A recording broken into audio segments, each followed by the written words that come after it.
오신 여러분, 예수님의 이름으로 환영하고 축복합니다. CH 플러스 예배는요, 매주 주일 저녁 5시 반 해화역 4번 출구에서 가까운 한성아톨 2층에서 예배하고 있습니다.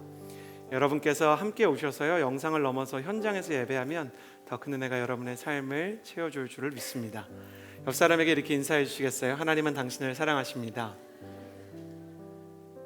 또 가슴에 손을 얹고 스스로를 축복했으면 좋겠습니다. 하나님은 나를 사랑하십니다. 그 사랑이 나를 포기하지 않으십니다.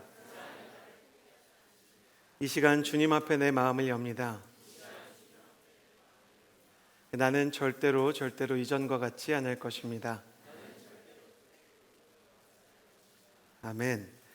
축구에서 가장 눈에 띄지 않는 포지션이 있다면 수비수의 바로 앞에서, 그리고 공격수의 바로 뒤에서 공격의 전개를 도와주는 수비형 미드필더가 아닌가 싶습니다. 축구를 잘 아는 사람들은 수비형 미드필더가 눈에 띄기 시작하면 그 팀이 열세에 몰린 거라고 얘기합니다. 왜냐하면 그만큼 상대의 공격이 거세다는 거죠. 수비형 미드필더는 수비보다 앞선 라인에서 상대방의 패스를 끊고요, 그리고 공격수들과 공격에 가담하는 미드필더들을 도와주는 위치에서 공격의 시발점 역할을 하게 됩니다. 2000년대 초반 축구 역사상 가장 빛나는 팀이라는 레알 마드리드의 갈락티코 1기, 이 갈락티코라는 스페인어는 이제 은하수 군단이라는 뜻입니다. 갈락티코 1기가 출범하게 되는데요, 그 멤버들을 보면 정말 화려합니다. 그 레알 마드리드뿐만 아니라 스페인의 주장을 맡고 있었던 멋있는 남자 공격수 라울과요, 98년 프랑스 월드컵과 2000년 프랑스 유로 대회에서 프랑스의 유일한 2관왕 연속을 견인했던 지네딘 지단, 포르투갈의 천재 윙어 루이스 피고, 그리고 2002년 월드컵의 영웅이었던 호나우도가 있었던 팀이었는데요, 여기에 수비형 미드필더로 잘 눈에 띄지 않았던 클로드 마케렐레라는 선수가 있었습니다. 선수들은 마케렐레를 신뢰하고 그가 수비형 미드필더에 있기 때문에 우리가 공격을 원활하게 할 수 있는 것이다 라고 늘 마케렐레를 지켜 세웠지만, 레알 마드리드의 회장은 마케팅 명목에서 볼 때 마케렐레가 이렇게 탁월하지 않고 빛나지 않는 선수이기 때문에 그를 팔아야 되겠다고 생각하고 별 생각 없이 그를 팔고요, 우리가 모두 알고 있는 그 빛나는 스타 데이비 베컴을 팀에 영입하게 됩니다.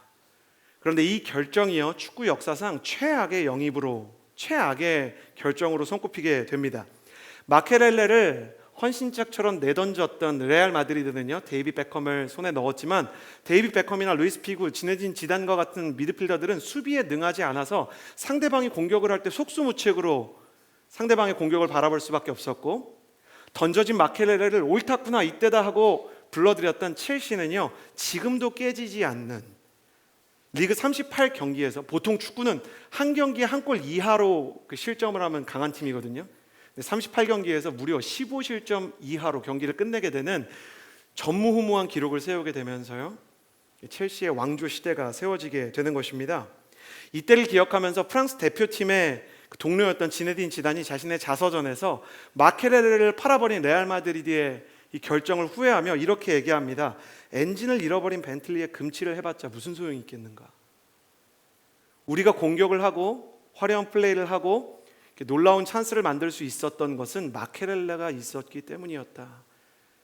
그는 사람들에게나 혹은 축구를 마케팅으로 생각하는 회장단이나 임원단에게는 눈에 띄는 선수가 아니었지만, 선수들의 입장에서 볼 때는 누구보다 꾸준히 일을 많이 하고 팀에 헌신적으로 기여하는 선수였던 것입니다. 성경에도 이러한 인물들이 등장합니다. 눈에 보이지 않는 것 같지만 사실은 그 누구보다 헌신적이고 팀에 도움이 되는, 공동체를 살리고 윗사람과 아랫사람을 이어주는 사람들, 하늘에게는 고마움의 대상이 되고 땅에게는 축복의 통로가 되는 사람들, I am second의 주인공들입니다. I am second의 마지막 시간, 수비형 미드필더와 같았던 헌신적인 한 사람 누가에 대해서 이야기를 나누고 싶습니다. 누가라는 사람, 누가는 대체 누구인가? 누가에 대한 이 조사를 해보니까 그는 정말 탁월한 사람이라는 걸 알게 됩니다.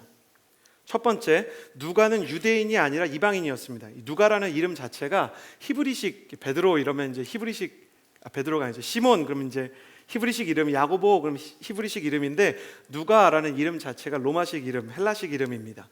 두 번째, 누가는 사도 바울의 선교 동역자였습니다. 그는 사도행전을 그냥 썼을 뿐만 아니라 사도행전 16장 10절에서 사도 바울이 전도 여행을 떠날 때부터 이 주어를 바꾸게 되는데 우리가라고 얘기합니다. 즉 글을 쓰고 있는 저자와 사도 바울이 같이 동행을 했고, 이 글을 쓰고 있는 누가와 사도 바울 그리고 바나바와 같은 이 거인들이 같이 선교 사역을 꾸렸다는 겁니다. 단지 정보를 취합해서 기사를 쓴 사람이 아니라 현장을 발로 뛰면서 선교지를 발로 밟으면서 동역했던 사람, 기자라기보다 그냥 단순한 이렇게 기록을 남긴 사람이라기보다 함께 팀 안에 있는 석이었던 것입니다. 세 번째, 누가의 직업은 의사였다 이렇게 얘기합니다. 골로새서 4장 14절에 사랑받는 의사 누가 이렇게 얘기합니다.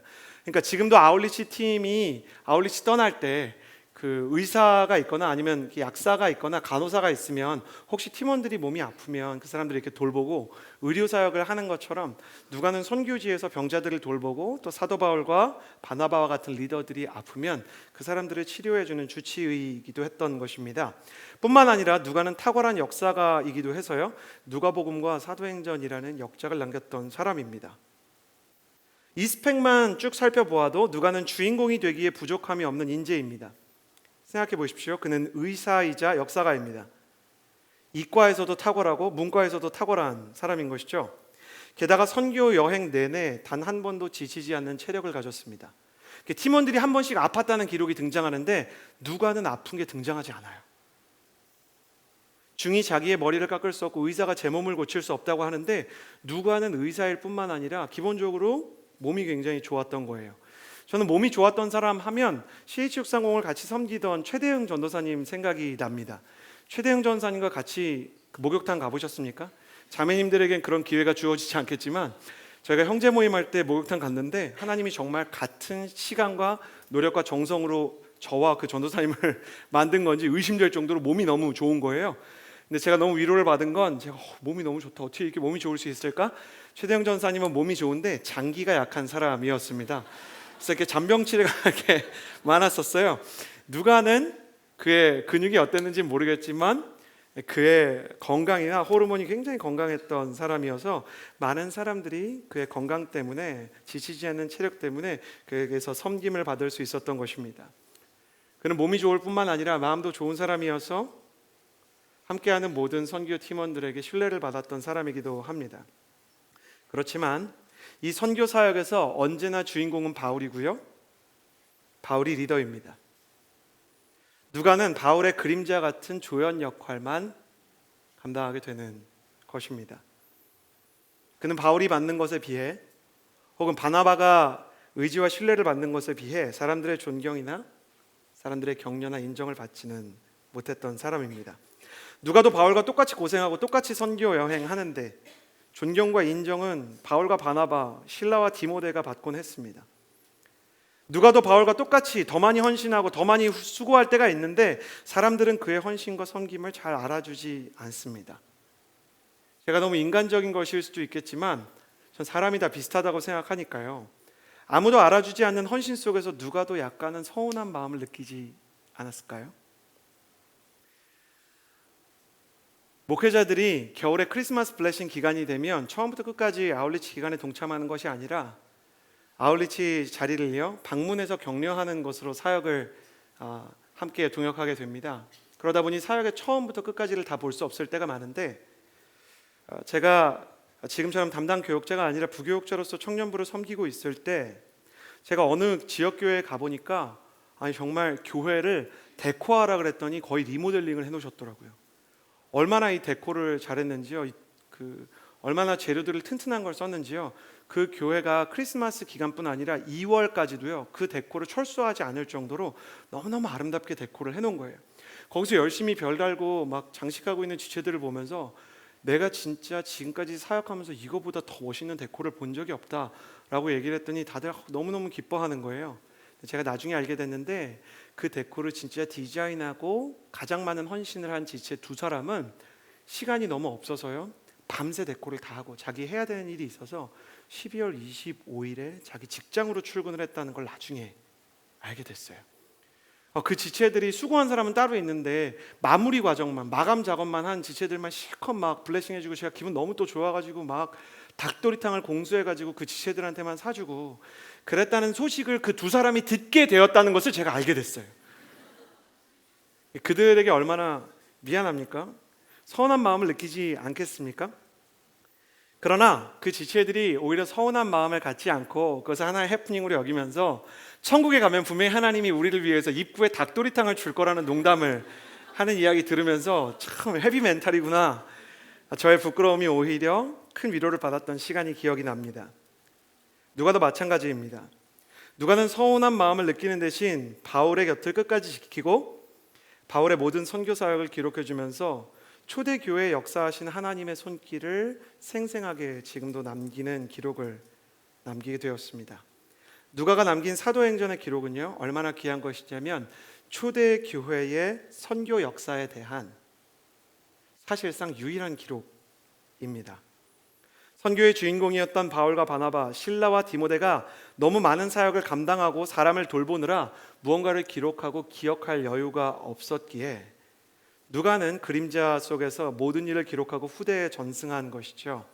그래서 누가는 비유하자면 하나님 나라의 최우수 조연상을 수상한 사람이 되었습니다. 그는 주인공이 아니었지만 당대의 많은 인정을 받지 못했지만 그의 이름은, 그의 모든 헌신과 수고는 우리에게 여전히 남아있는 것입니다. 만일에 누가가 비교의식이나 열등감, 자기 연민에 빠져서 빛나는 사람이었던 바울의 곁을 떠났다면 초대교회 선교의 역사의 기록은 없었을 것이고, 누가 자신도 인생에서 가장 가치 있는 일들을 할 수 있는 기회를 놓쳐버렸을 것입니다. 그는 그의 모든 삶과 신앙의 여정을 돌아보면서 여전히 우리에게 이야기하고 있습니다.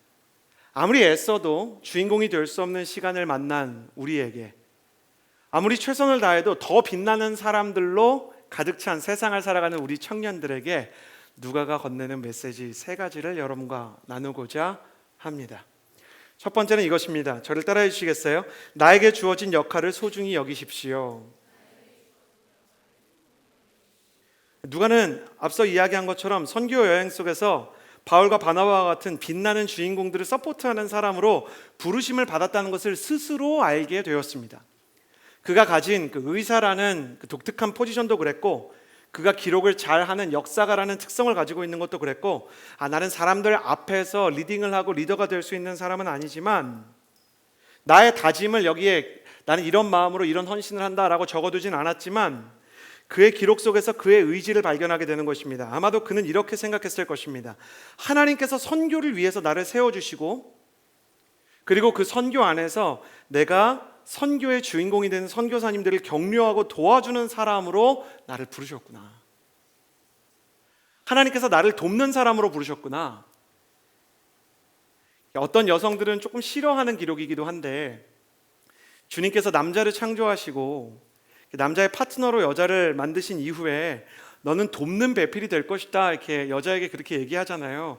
이 말이 페미니즘을 이렇게 지지하는 분들이나 아니면 현대 여성 인권에 관심이 많은 이 시대 여성들에게는 때로 기분 나쁘게 들릴 수 있는데요, 실은 이건 비하하는 말이 아니라 굉장히 명예로운 이야기입니다. 돕는 배필이라는 단어는 에체르라는 이제 히브리어인데요, 이 에체르라는 단어는 하나님께서 인간을 도우시고 돌보신다라고 이야기할 때 쓰이는 단어입니다.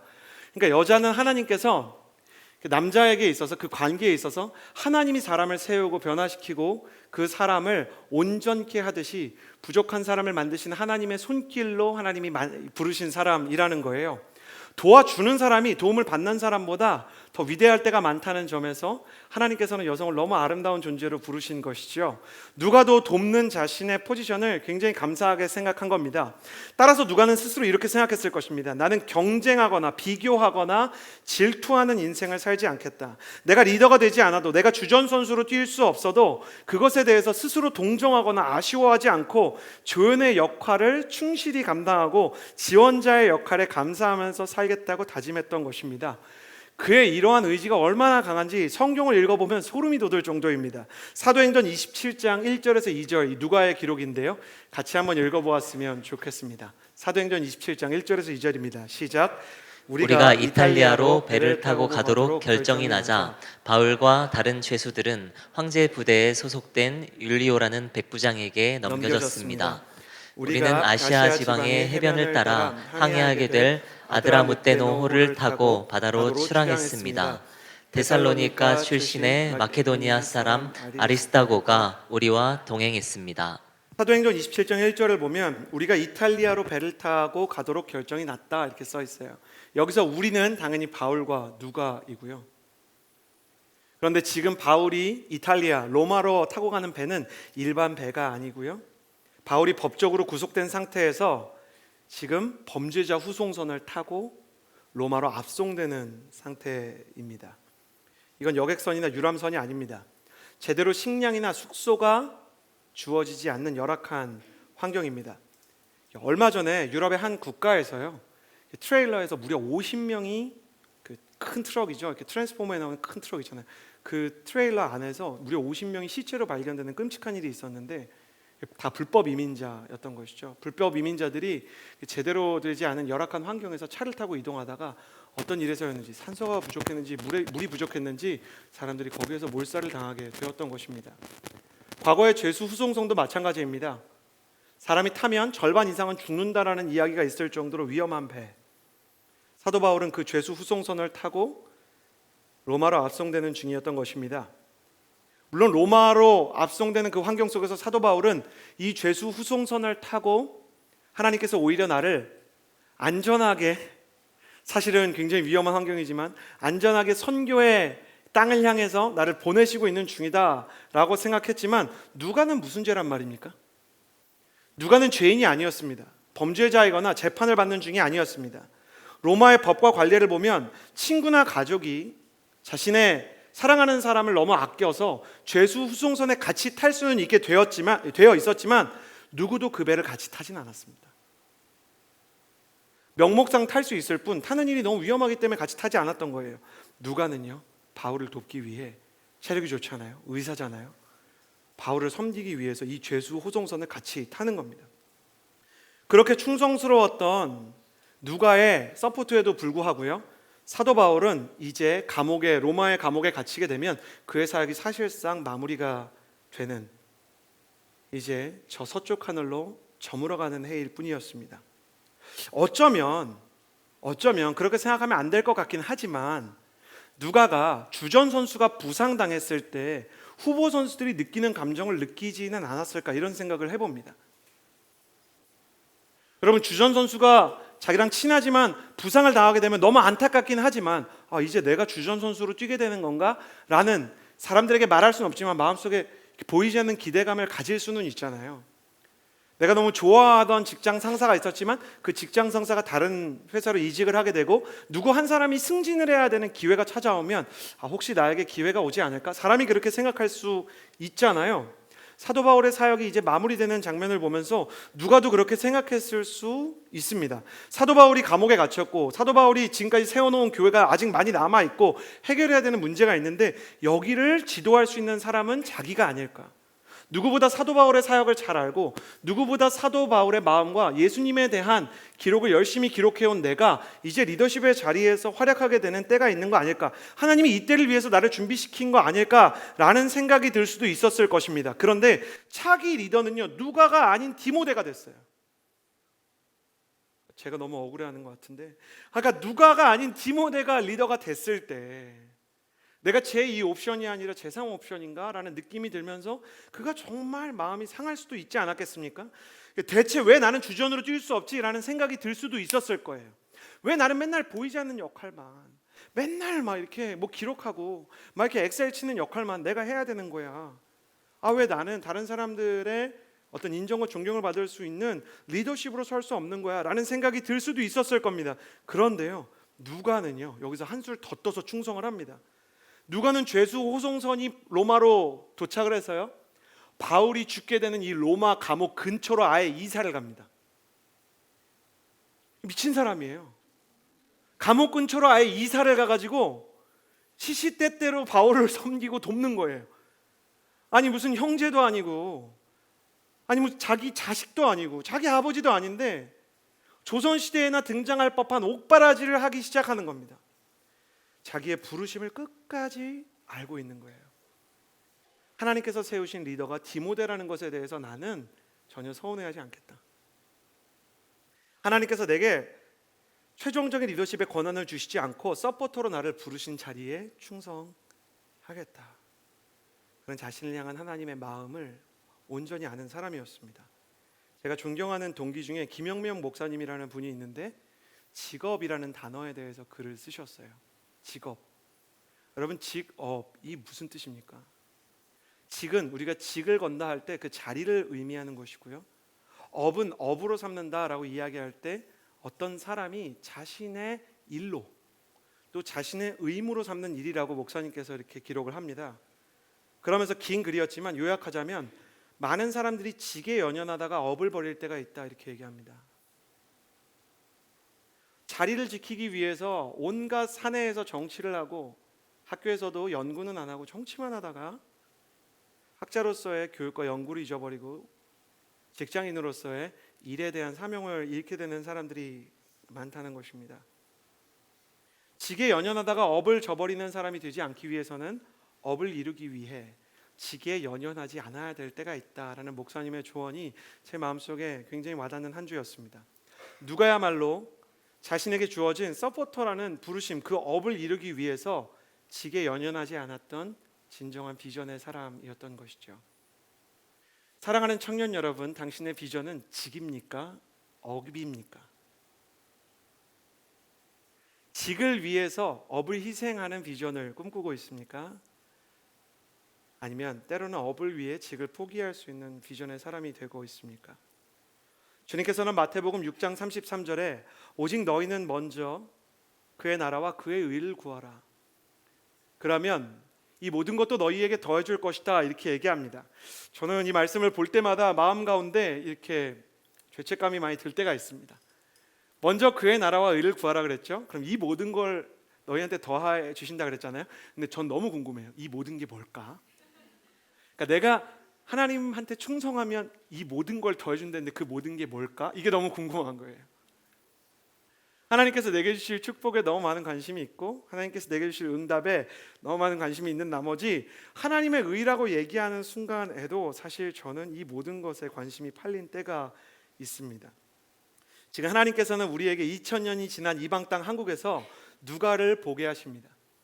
그야말로 정말 하나님의 비전을 이룬 사람이고 하나님의 나라 역사에서 무엇보다 아름다운 비전을 이룬 비전의 사람으로 기록되어 있다고 조명해 주시는 것입니다.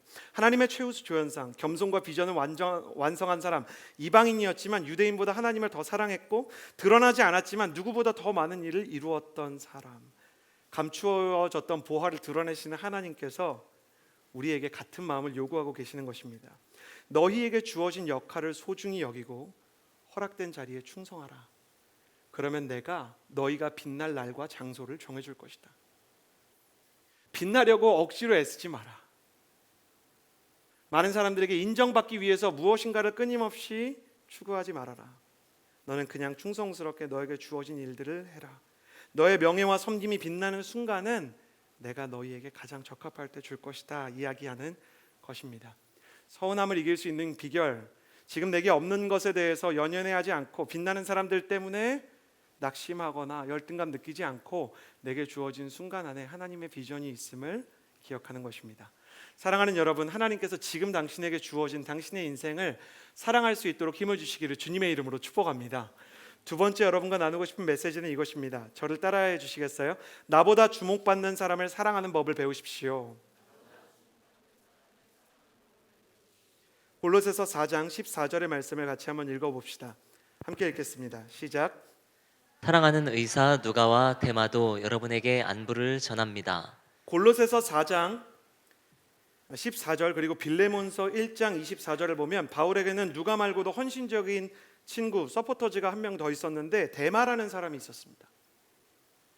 데마라는 사람이 누가처럼 함께 이 바울을 돕고 섬기고 애를 썼던 것입니다. 감옥에 갇혀 있었던 바울의 곁을 떠나지 않고 지켜주는 사람은 누가만이 아니라 데마라는 숨겨진 사람이 있었던 것이죠. 그런데 시간이 좀 더 흘러서 사도 바울이 죽음을 앞두고 마지막으로 쓴 편지 중에 하나인 디모데후서, 오늘 본문에 이런 글이 써 있는 것입니다.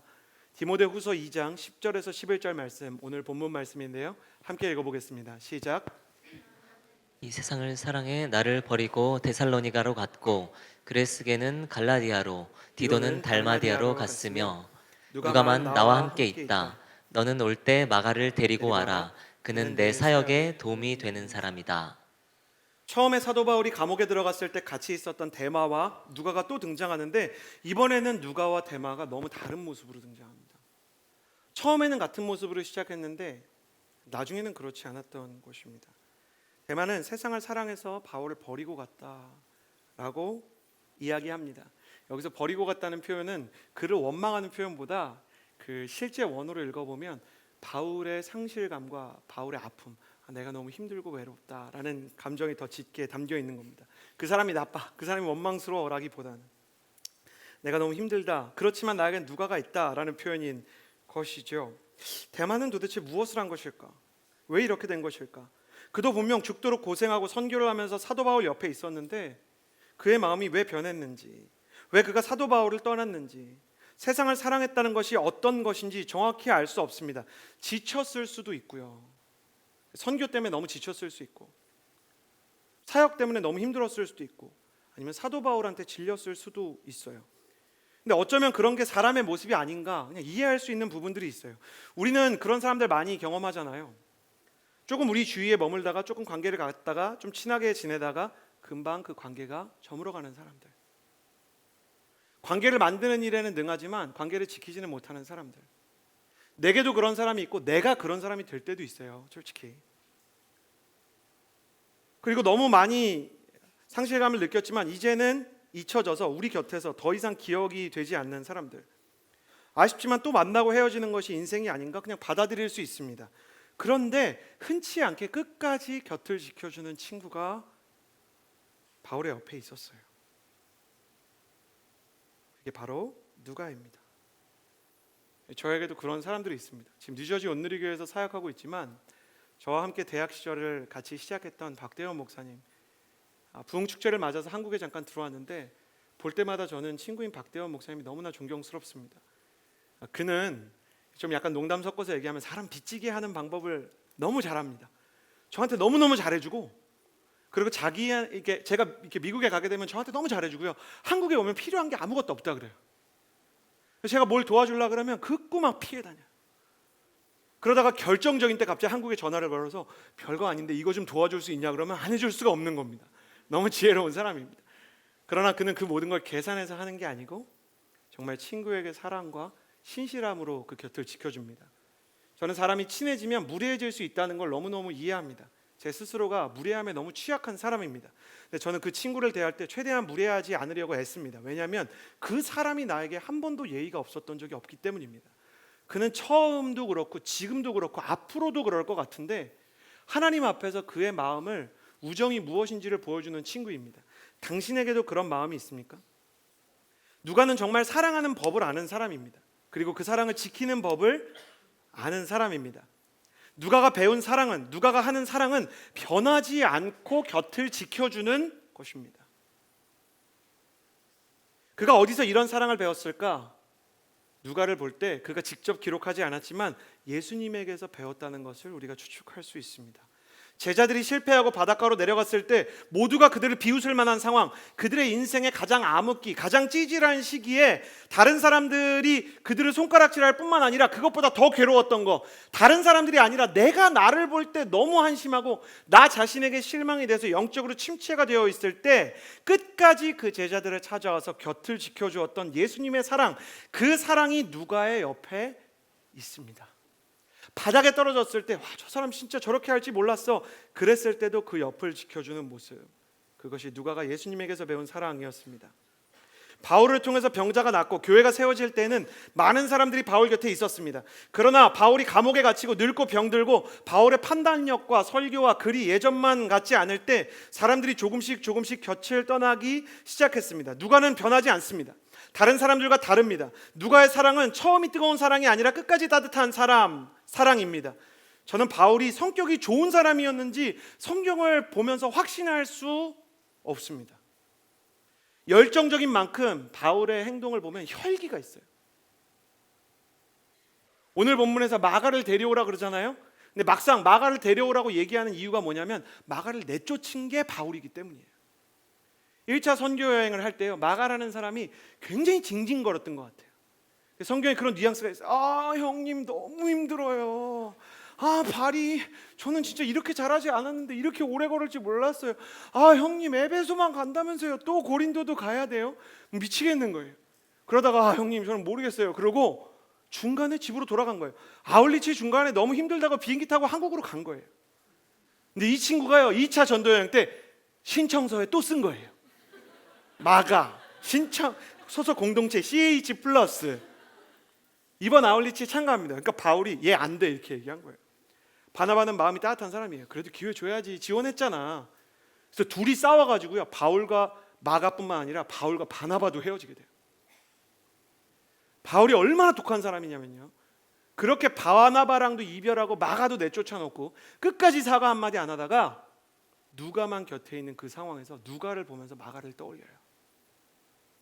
아, 누가는 끝까지 내 이 정말 사람 같지 않은 이 혈기와 성질을 다 받아줬는데 나는 마가 한 사람한테 미안하다고 말할 품이었구나. 그래서 누가만 나와 같이 있다 이야기하고 그 다음에 바로 마가를 불러달라라고 얘기하는 거예요. 누가의 사랑은 정말 위대합니다. 누가는 바울에게 용서를 가르치는 사람이었던 겁니다. 바울은 지혜로웠던 만큼 냉정한 면도 있었던 것 같아요. 누가도 섭섭하고 아쉬운 때가 있었을 거예요. 그리고 정말 이런 얘기 하고 싶었을 거예요. 형님, 바울 형님, 저는 진짜 형님 사랑하는 거 아시죠? 그러니까 제가 진짜 한마디만 할게요. 형님, 서운해하지 말고 들으세요. 형님, 마가한테 그러면 안 돼요. 바나바 형님한테도 형님이 너무하신 거예요. 형님 진짜 열정적인데 어떤 때 보면 너무 이렇게 다혈질이야. 지혜롭긴 한데 어떤 때 너무 냉정해. 그런 말 한마디를 안 해요. 그냥 어떻게 사랑하고 어떻게 사랑받고 어떻게 예수님의 마음을 표현할 수 있는 것인지, 누가야말로 진짜 지혜로운 사람이 아닌가 해요. 사람이 말해서 고쳐질 거면 100번도 더 말했다.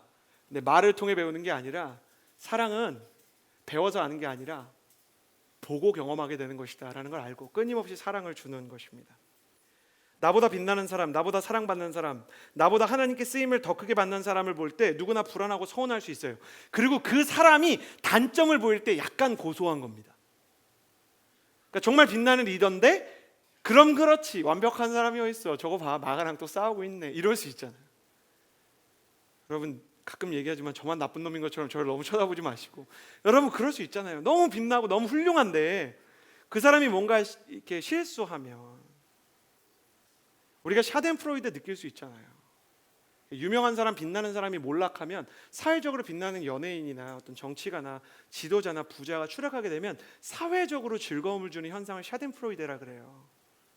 샤덴프로이드의 현상은 모든 문명에서 등장하는 공통적으로 발견되는 원죄의 흔적이 아닌가 해요. 우리가 그런 거 볼 때 약간 이렇게 아유 저럴 줄 알았어 이런 게 있잖아요. 근데 누가는 그가 부족할 때나 빛날 때나, 빛날 때는 질투하지 않고 부족할 때는 정죄하지 않고 그냥 그 사람 옆에 있는 거예요. 누가는 그렇게 생각했어요. 나보다 주목받는 사람이 내 곁에 있을 때는 예수님의 마음을 닮을 수 있는 기회구나.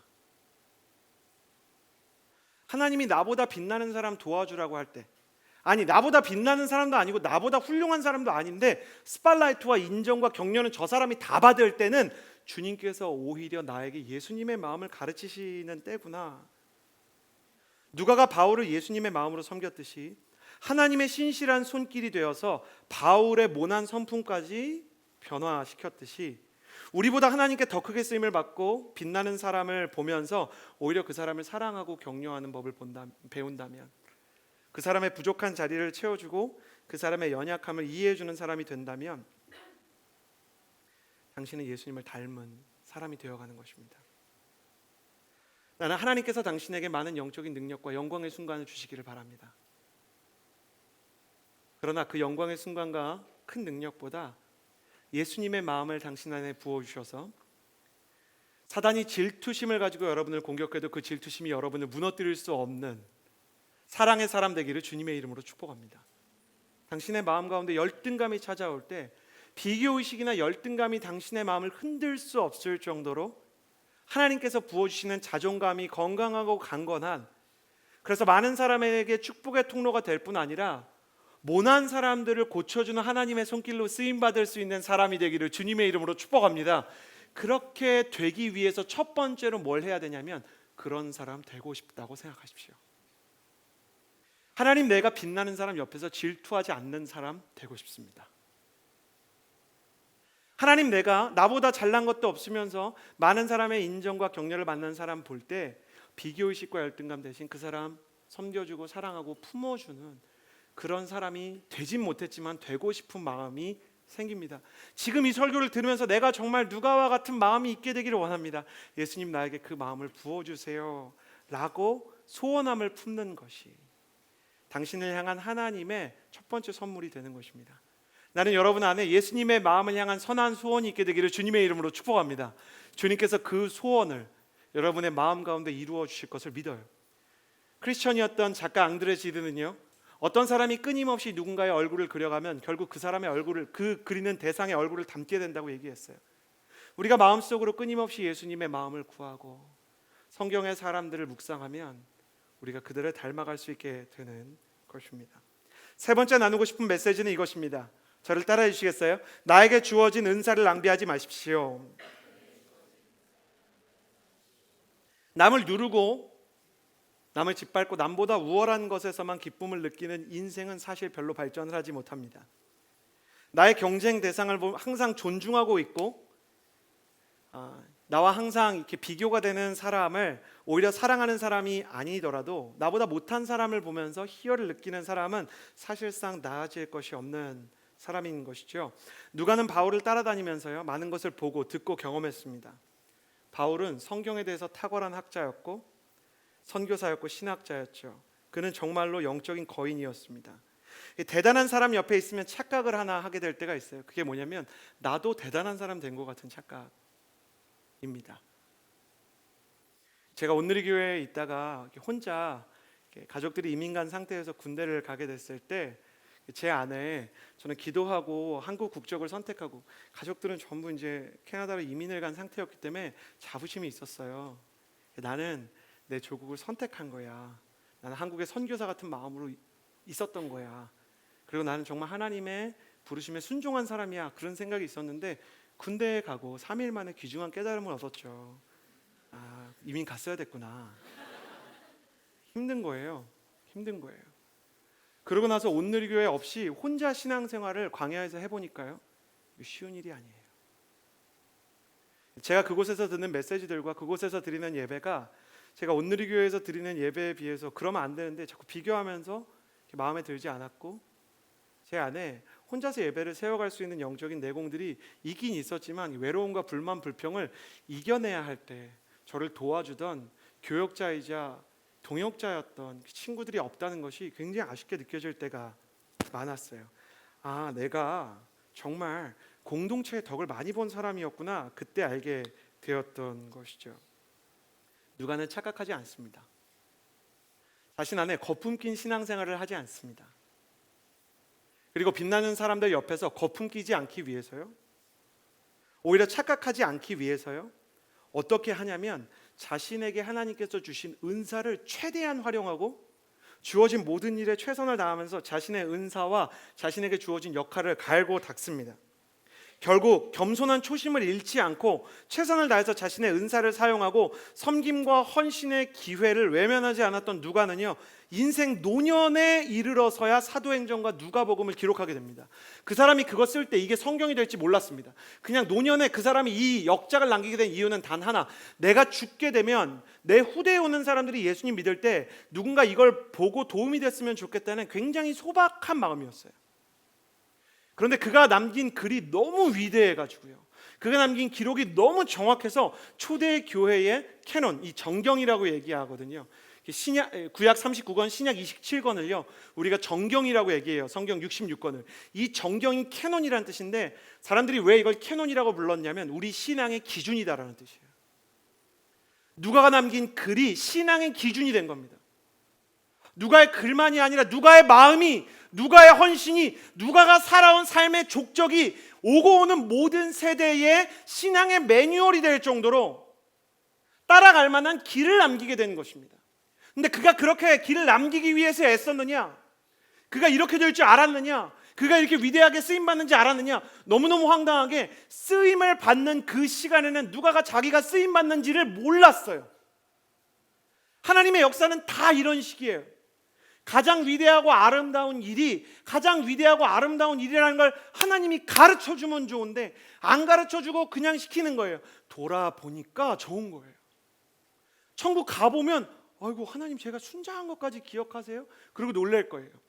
너무 마음 없이 순장했는데 내가 순장 때 회심한 친구가 영적인 지도자가 됐다고 생각해 보세요. 내가 죽었는데 정말 내가 그 순모임을 통해서 순장님을 통해서 정말 위로를 받았다. 제가 전에 말씀드렸잖아요. 저 때문에 너무 힘들었던 그 여름 성경학교 선생님, 그 선생님을 저는 나를 사랑해 준 사람으로 기억했는데 그 선생님은 사실 어떻게 여름 성경학교 했냐면 전도사님이랑 매번 얘기했대요. 서진이 저희 반으로 배치시키면 저 교사 그만둘 거예요. 안 할 거예요. 이렇게 얘기했는데 선생님 아니면 누가 서진이를 감당하겠습니까? 그러니까 이서진이라는 아이 자체가 애인데도 불구하고 그 초등부의 하나의 회의 아젠다에 들어가 있는 거예요. 그러니까 그 정도로 문제였던 아이가 하나님의 쓰임을 받는 걸 보면서 감사함과 동시에 너무 황당한 하나님한테 송구함을 느꼈다는 거예요. 내가 저 아이한테 가르쳐준 내용을 저 아이가 기억하고 있고 내가 저 아이에게 뿌려준 내용을 가끔 제가 이제 여름 성경학교에 대해서 이렇게 얘기할 때 다 그 선생님 얘기거든요. 선생님이 기억하고 있다고 이야기할 때 가장 귀하고 가치 있는 섬김의 순간이 귀하고 아름답다는 걸 그때는 몰랐던 거예요. 누가는 오히려 그렇기 때문에 자신에게 주어진 은사를 낭비하지 않았어요. 자신에게 주어진 은사를 사용할 기회가 있다면 버리지 않고 낭비하지 않고 쓴 거예요. 달란트 비유를 보면 한 달란트 받은 종처럼 비교의식과 억울함에 눌려서 나는 왜 한 달란트야? 나는 왜 이거밖에 못해? 아울리치 회계 같은 거 하면 얼마나 억울한지 아세요, 여러분?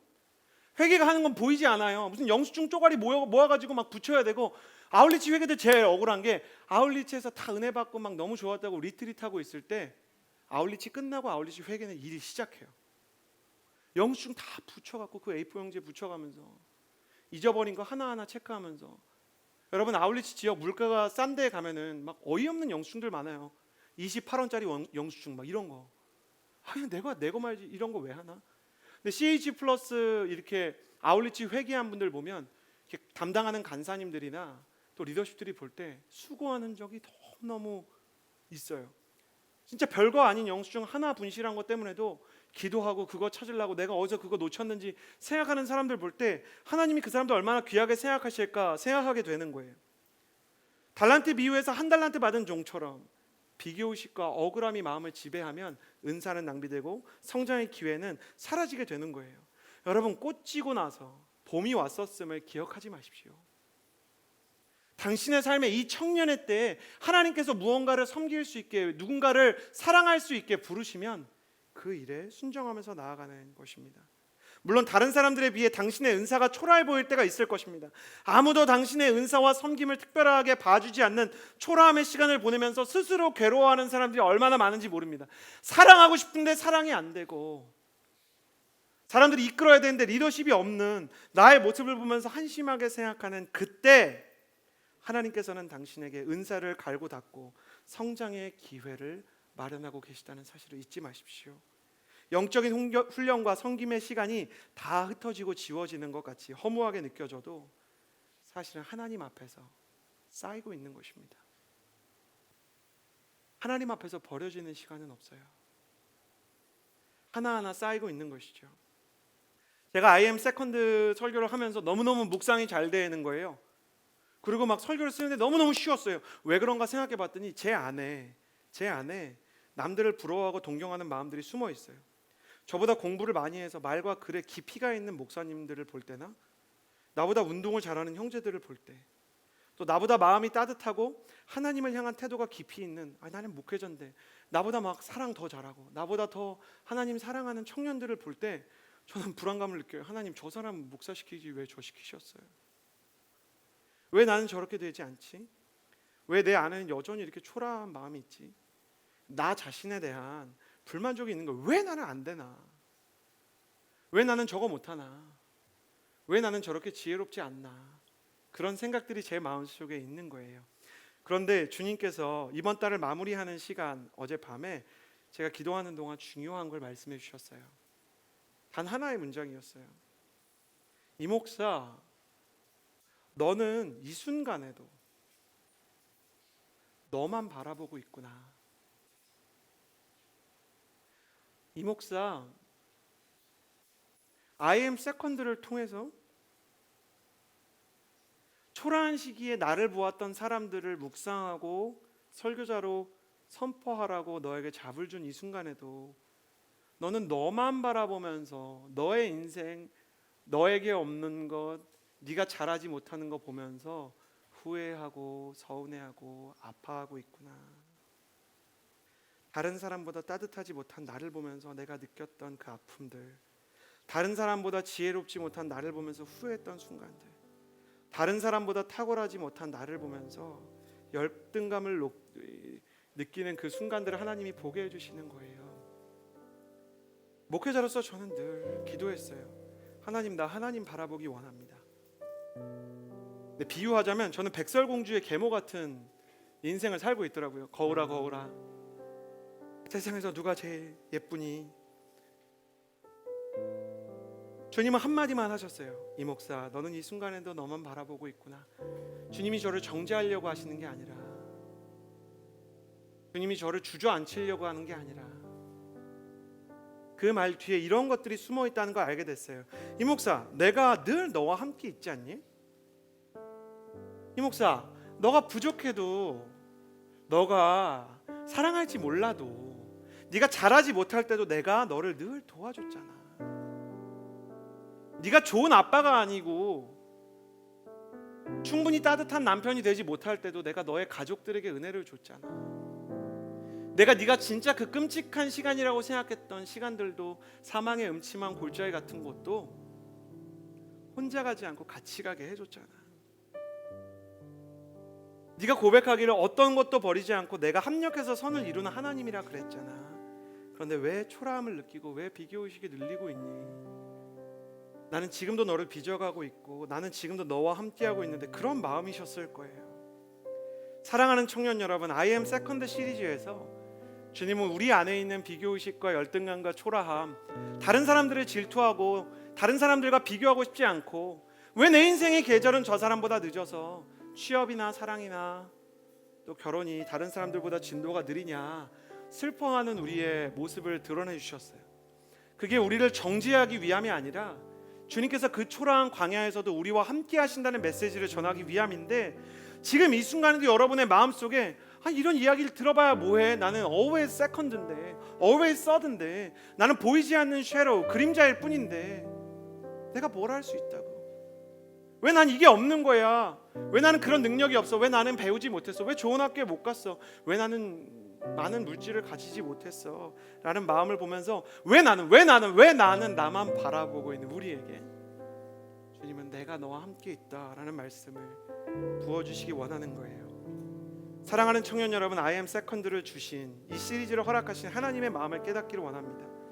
연금술사가 모래바닥에서 금을 건져 올리듯 당신의 가장 초라한 바닥에서 주님이 가장 아름다운 정금을 건져내는 시간이 바로 이 시간이 되고, 우리의 광야에서 하나님의 은혜가 더 깊게 다가오는 날들이 우리의 청년의 시기가 될 줄을 믿습니다. 이 시간에 우리 잠시 기도하기를 원합니다. 크게 기도하지 않아도 되고요. 하나님 앞에서, 하나님, 나만 바라보던 세상 속에서, 그 감옥 속에서 나오게 해주십시오. 이렇게 기도합시다. 하나님,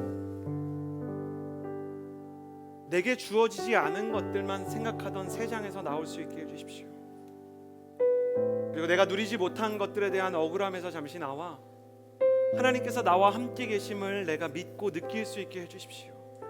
이 예배의 자리에서 하나님께서 나를 사랑하시고 나를 붙잡아 주시는 것을 경험할 수 있게 해주십시오. 주님, 내가 남들이 가진 것들 갖지 못했지만 하나님, 내게 주신 은혜는 남들에게 주어진 것보다 결코 작지 않음을 인정할 수 있도록 나의 영혼을 인도하여 주옵소서.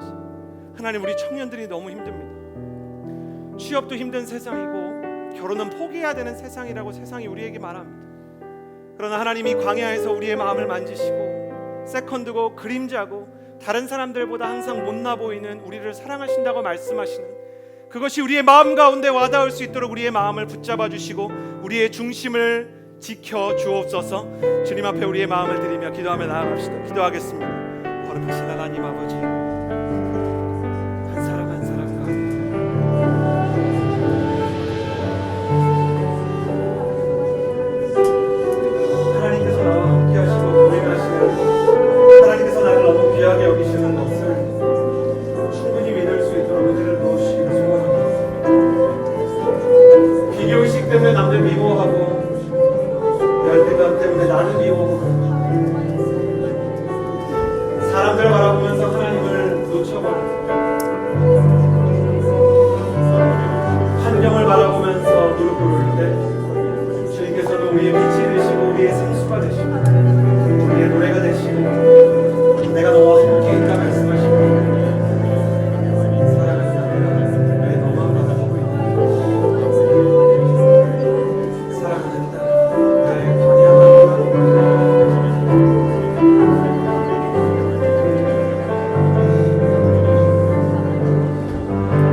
때 정직하게 기도하십시오. 이 시리즈를 들으면서 다임 세컨드의 인생들을 보면서 내게 주어지지 않은 것들로 인해 아픈 것이 있다면, 그러나 내가 구하는 것이 악한 것이 아니라면 하나님께 기도합시다. 하나님, 내가 사랑하는 마음을 원합니다. 하나님, 내가 겸손한 마음을 원합니다.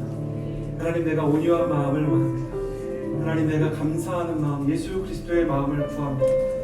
하나님, 겸손해야 될 때 분노하고, 믿음을 가져야 될 때 낙심하고, 사랑해야 될 때 무정한 나를 불쌍히 여겨 주옵소서. 우리에게 필요한 성령의 열매, 그리고 예수님의 마음을 하나님 앞에 정직히 고백하며 가슴에 손을 얹고 기도합시다. 기도하겠습니다.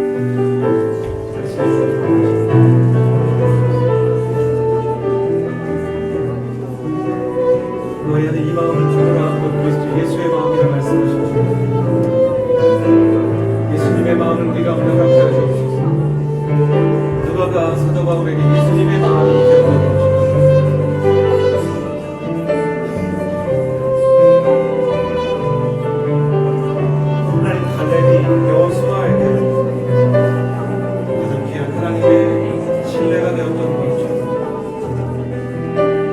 하나님, 요나단이 다윗에게 영적인 진심이 되어주고 위로가 되어주고, 내가 하나님의 사람들에게 예수님의 마음을 전도하는 친구가 되게 하여 주옵소서.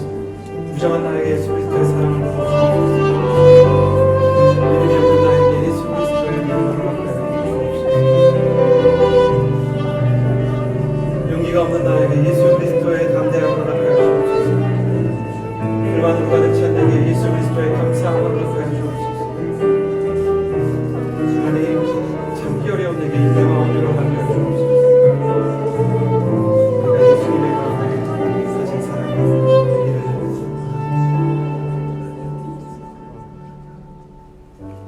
주님, 때로 광야에서 성경의 인물들이 더 큰 은혜를 겪었던 것처럼 이 그림자와 같은 세컨드의 인생 속에서 주인공이 될 수 없는 초라한 시간들 속에서 아무리 애써도 빛날 수 없는 이류 인생과 같은 시간 속에서 주님은 오히려 우리의 양식이 되시고 우리의 음료가 되시고 구원자가 되어주심을 다시 한번 고백합니다. 너희 안에 이 마음을 품으라 예수 그리스도의 마음이니라고 말씀하신 주님, 예수님의 마음을 주시고 그분의 사랑과 겸손함과 온유함을 닮아 우리를 만나는 사람들이 예수님을 바라볼 수 있는, 예수님을 보여주는 인생 되게 하여 주옵소서. 그렇게 우리를 조금씩 빚어가시는 주님을 신뢰하며 이제는 우리 구주 예수 그리스도의 은혜와 하나님의 사랑과 성령의 교통하심, 주님의 사랑에 응답하기 원하며 그 사랑을 닮아가기 원하는 주의 모든 자녀들과 주님의 사랑이 누구보다 필요한 환우들, 그리고 그 사랑을 전하는 선교사님들 머리 위에 이제로부터 영원토록 함께하여 주시기를 간절히 축원하옵나이다.